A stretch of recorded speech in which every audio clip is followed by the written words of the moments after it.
From the views on the street We go to bed empty hunger. to the blaring horns of a hustling city, the loudest voices of the common man got a medium to be heard. This particular administration, they were coming unprepared. It's not a bad thing to renovate the president's lodge. Through top-notch programming, unbiased reportage of news, sports, business, entertainment, and cultural documentaries, Voice of the People 90.3 FM became a for 21st century media. And now, a new baby is born. Voice of the People Television, VOP TV, youthful, full of vigor and penchant for excellence in the continent's media space, exposing the wrongs, applauding the rights, dissecting the news without fear or favor, through factual and accurate stories and contents. Corruption kills three things and makes a society. Representing the interests of the people and giving them a voice. Voice of the People TV is here to stay towards building a fair society. VOP TV, Voice of the People Television, truly a voice for the people.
Hello and welcome to 9 p.m. News on Voice of the People TV. I am Jerry Apegai.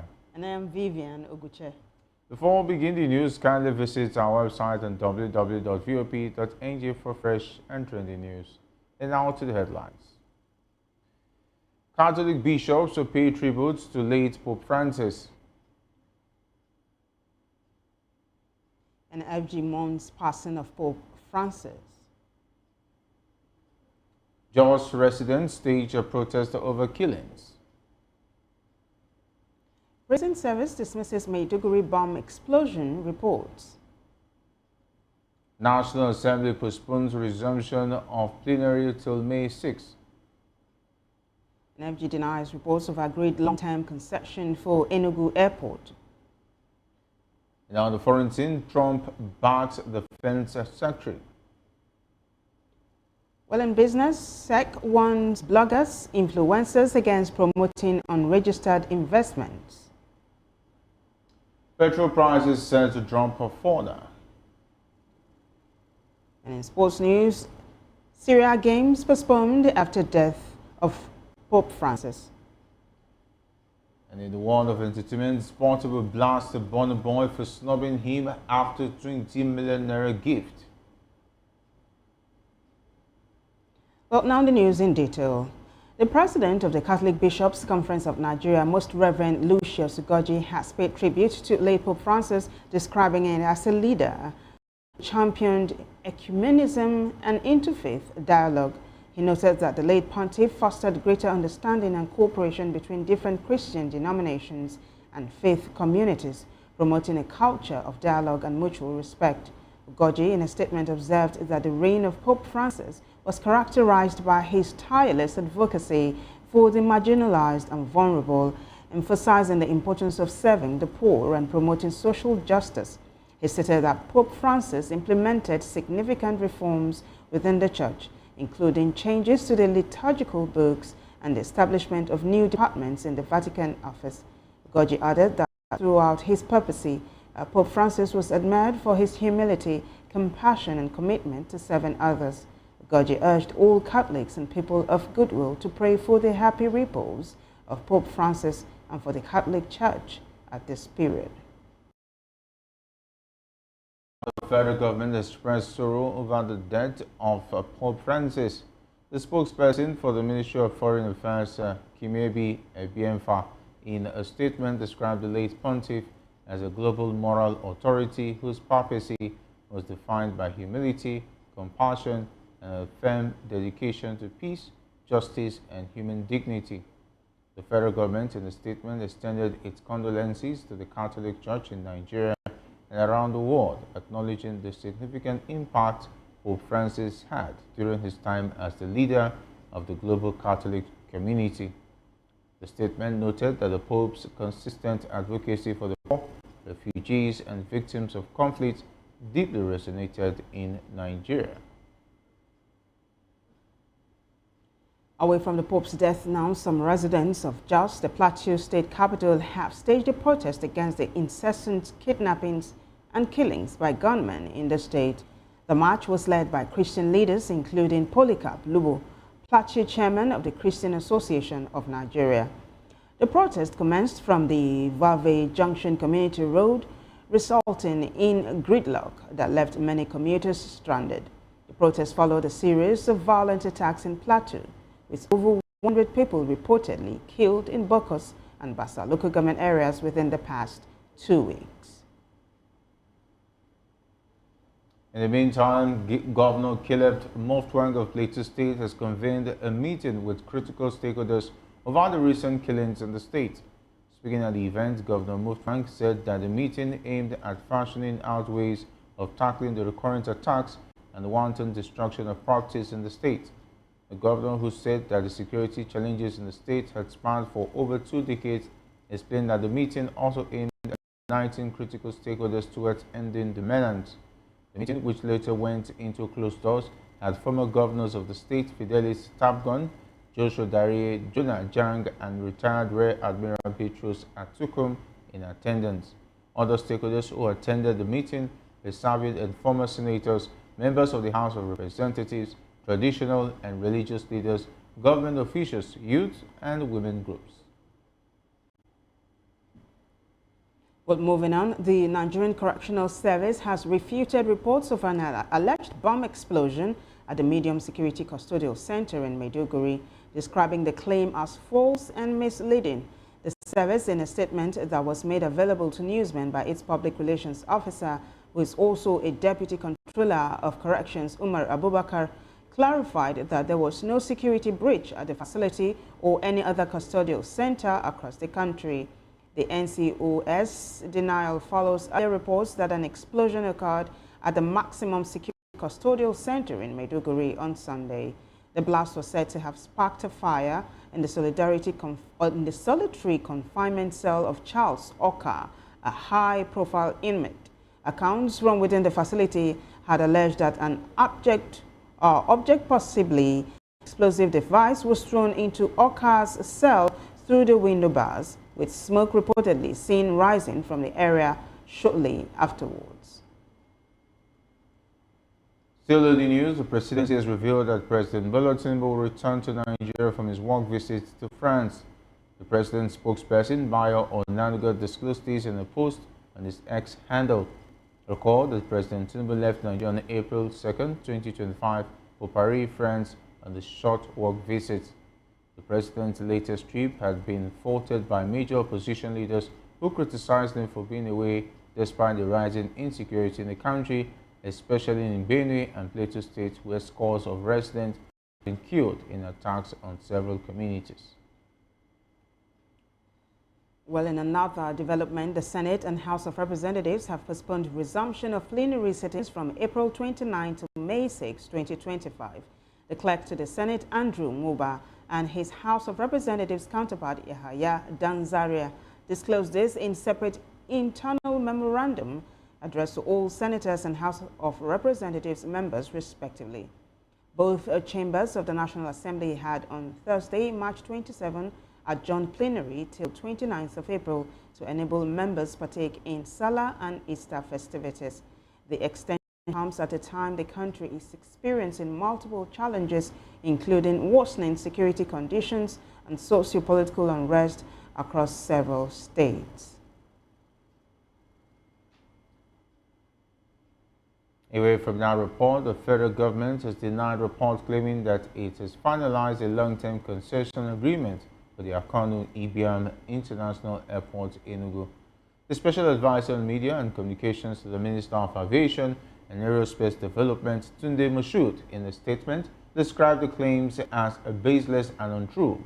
While confirming the proposals for the concession of 5 major airports, Moshood stressed that no agreement on concession duration has been approved. He explained that the process is still ongoing and subject to review by key stakeholders, including the Infrastructure Concession Regulatory Commission and the Federal Executive Council.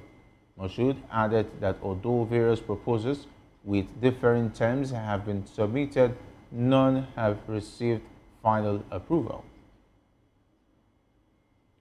And now, Nigerian legislative lawyers under the aegis of the Association of Legislative Drafting and Advocacy Practitioners have asked the Community Court of Justice of the Economic Community of West African States Court to impose sanctions on President Bola Tinubu over the declaration of state of emergency in Rivers State. The lawyers are also seeking imposition of sanctions on the leadership of the National Assembly over their role in the ratification of the emergency rule in the oil-rich state. Recall that President Tinubu, in a nationwide broadcast on the 18th of March 2025, declared a state of emergency in Rivers State. Justifying the decision, the president said he was greatly disturbed about the political crisis in the state and accused Governor Sim Fubara of demolition the State House of Assembly building. Fubara and his deputy, Ngozi Odu, and all elected members of the Rivers State House of Assembly were suspended for an initial period of 6 months. And now to Lagos, where the state emergency says the death toll from the building collapse in the Ojudu Bega area has increased to 7. The incident occurred on Saturday when a 3-story building at Oremeta Street suddenly gave way, trapping several people beneath the rubble. The structure reportedly housed a restaurant with both staff and customers present at the time of the collapse. As of the 3rd day of search and rescue operations, LASEMA confirmed that a total of 20 individuals have been accounted for. The agency noted that 13 people, including 9 men and 4 women, have been pulled out alive. However, the agency also reported that 7 bodies have been recovered from the debris, comprising 5 adult females and 2 adult males. The SEMA said in a statement that emergency responders are maintaining safety precautions and crowd control around the site. Well, you're still watching VOP TV News Hour on Voice of the People TV. More stories after this break. Stay with us.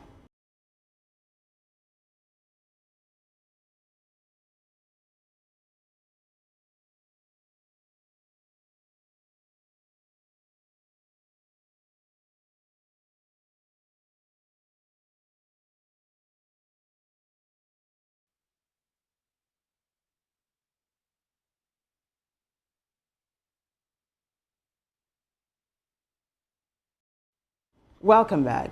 Now, at least 20 people, mostly children and youths, have lost their lives in a tragic road accident that occurred on Easter Monday in Beliri, the headquarters of Beliri local government area in Gombe State. The incident occurred as Christian worshippers were returning from a mountain where they had gathered to symbolize the meeting of Jesus Christ in Galilee one day after his resurrection. A truck loaded with grains and heading towards Gombe reportedly rammed into the worship while they were descending the mountain, crushing many to death and injuring several others. The Gombe State Command of the Nigeria Police and the Federal Road Safety Corps confirmed the incident in separate statements. On a lighter note, Christians at Awka, the capital of Anambra State, have joined their counterparts all over the world to celebrate the Easter, commemorating the rising of Jesus Christ from the dead. Correspondent Undu Okpalese monitored the church services from various denominations and now reports. First Cathedral Church, Awka, Bishop of Niger Province and Bishop of Awka Anglican Communion, Most Reverend Alexander Bezim, asked Christians to look up to the risen Christ for the loosening up of their chains and bonds and setting them free. Most Reverend Bezim identified sorrow and lack of joy in one's life as causes of temptations and tribulations, leading to catastrophic endings of many. He cited 1 Corinthians 15, verses 54 to 57, to buttress that salvation is the central reason for the coming of Christ. Somebody can lose their salvation. Somebody can be a church member, but it's not a good relationship with God. As you are sitting down, have you lost your salvation? Where is your salvation? The choir was at hand with an Hallelujah hymn to mark the rise from the dead.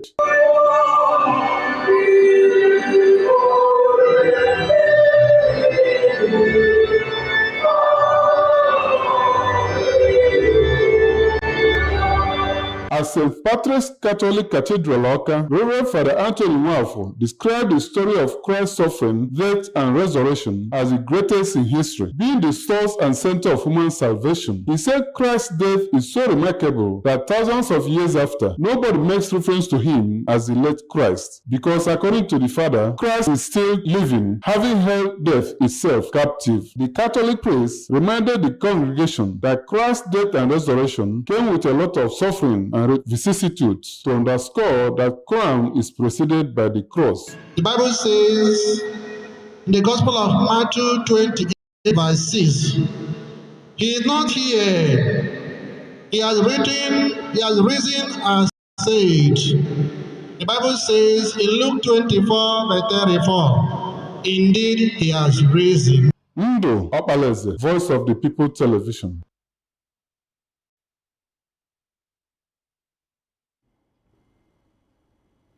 Undu, thank you for that report. Now, the federal government says it is targeting an additional 4,000 megawatts of electricity to the national grid at the end of 2026 under a revised implementation plan for the Presidential Power Initiative.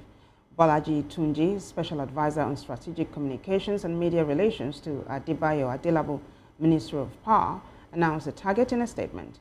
Tunji disclosed in a statement that the administration of President Bola Tinubu has revitalized the PPI following the execution of an acceleration agreement with Siemens Energy to fast-track its implementation and improve a power supply. Well, all right, coming up next is foreign business and sports stories. After the break, stay with us.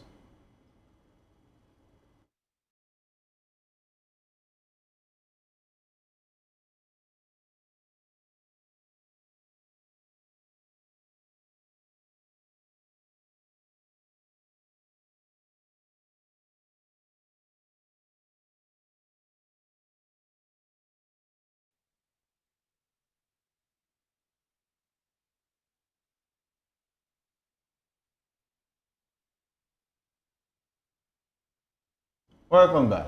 In on the foreign scene, President Donald Trump has backed U.S. Defense Secretary Pete Hegseth after a report that military attack details were shared in a group chat that included Hegseth's wife, brother, and personal lawyer.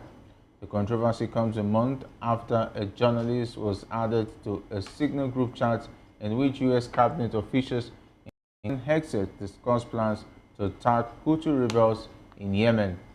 In the second Signal chat, Hexet reportedly shared information about airstrikes against Yemen.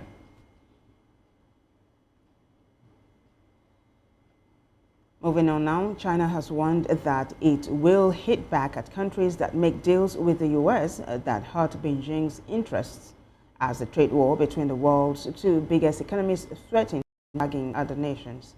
The comments come after reports that the U.S. plan to pressure governments to restrict trade with China in exchange for exemptions to U.S. tariffs. The Trump administration has started talks with trading partners over tariffs, with the Japanese delegation visiting Washington last week, and South Korea is set to start negotiations this week. Since returning to the White House in January, Trump has imposed hefty taxes on Chinese imports, while other countries have also been hit with levies on their goods. This report says that a senior Palestinian official familiar with Israel-Hamas ceasefire negotiations told newsmen that Qatari and Egyptian mediators have proposed a new formula to end the war in Gaza.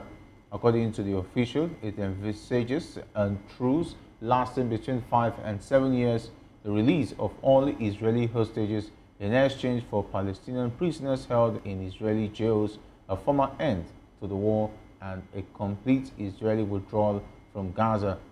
A senior Hamas delegation was due to arrive in Cairo for consultations. The last ceasefire collapsed a month ago when Israel resumed bombing Gaza, with both sides blaming each other for the failure to keep it going. Israel has not commented on the mediators' plan.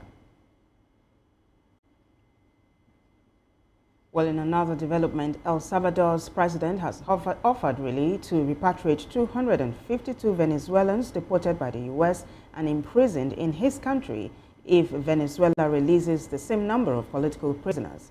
President Nayib Bukele appealed directly to Venezuelan President Nicolas Maduro in a post on social media.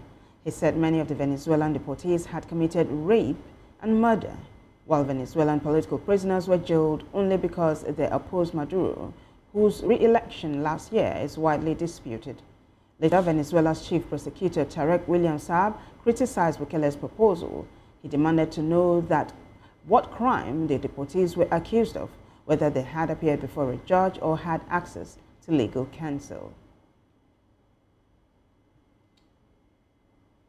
Moving on, passengers have been forced to evacuate a Delta plane after an engine fire while on the tarmac at Orlando International Airport in Florida, USA. Video on social media shows smoke and flames rising from the right engine and passengers exiting the aircraft down inflatable emergency slides. Delta Flight 1213 was set to depart Orlando, famous as the home of Disney World, for Atlanta, with almost 300 people on board. There are no reports of injuries. The airport said in a post on social media that passengers were evacuated, adding that aircraft rescue and firefighting team promptly responded. Well, in business news, the Securities and Exchange Commission has issued a strong warning to celebrities, bloggers, and social media influencers against promoting unregistered investment schemes as the regulatory body intensifies efforts to protect investors under the newly enacted Investments and Securities Act. The Commission said it is collaborating with law enforcement agencies, including the Economic and Financial Crimes Commission, EFCC, the Nigerian Police Force, and other relevant bodies to investigate, prosecute, and dismantle illegal financial operations that have flooded the country's investment landscape.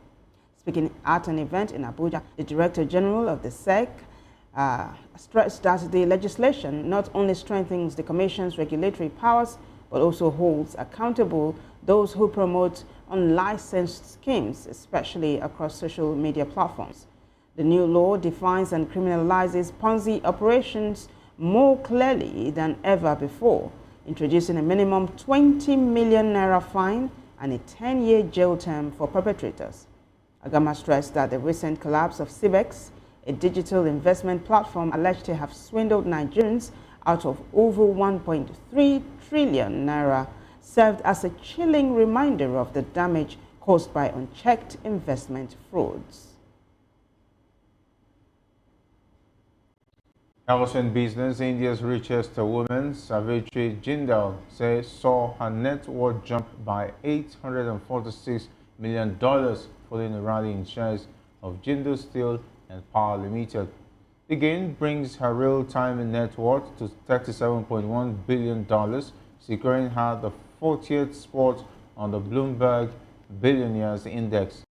74-year-old Jindal chairs the Jindal Group, a diversified conglomerate with interest in steel, power, cement, ports, and infrastructure. Well, in sports news, today's 4 scheduled football matches in Italian Serie A have been postponed following the death of Pope Francis. The matches will instead be played on Wednesday, the 23rd of April. The 88-year-old was a known football fan and had supported Argentine side San Lorenzo since he was a child.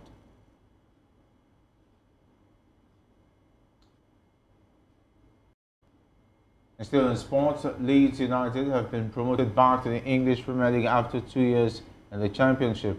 The Whites secured promotion with 2 games to spare after Sheffield United lost at second-placed Burnley, a result which meant the Clarets also confirmed their return to the top flight. Daniel Farke's men had crushed Stoke City 6-0 in their own game earlier on Monday to leave promotion a mere formality. And in the world of entertainment now, controversial Nigerian singer Portable has called out Burna Boy for not responding to his text messages. The singer complained that he was being snubbed after receiving 20 million naira from Burna Boy for winning the celebrity boxing match against Speed Darlington. Portable expressed his displeasure in a video after announcing that he would like to work with Burna Boy on a track.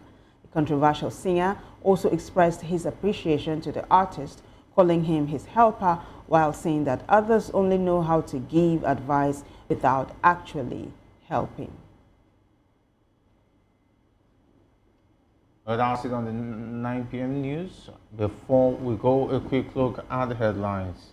We told you earlier that Catholic bishops are paying tribute to late Pope Francis. Also, FG mourns passing of Pope Francis. Jos residents stage a protest over killings. Prison service dismisses Maiduguri bomb explosion reports. The National Assembly postpones resumption of plenary till May 6. And FG denies reports of agreed long-term concession for Enugu Airport. On the foreign scene, Trump backs a defense secretary.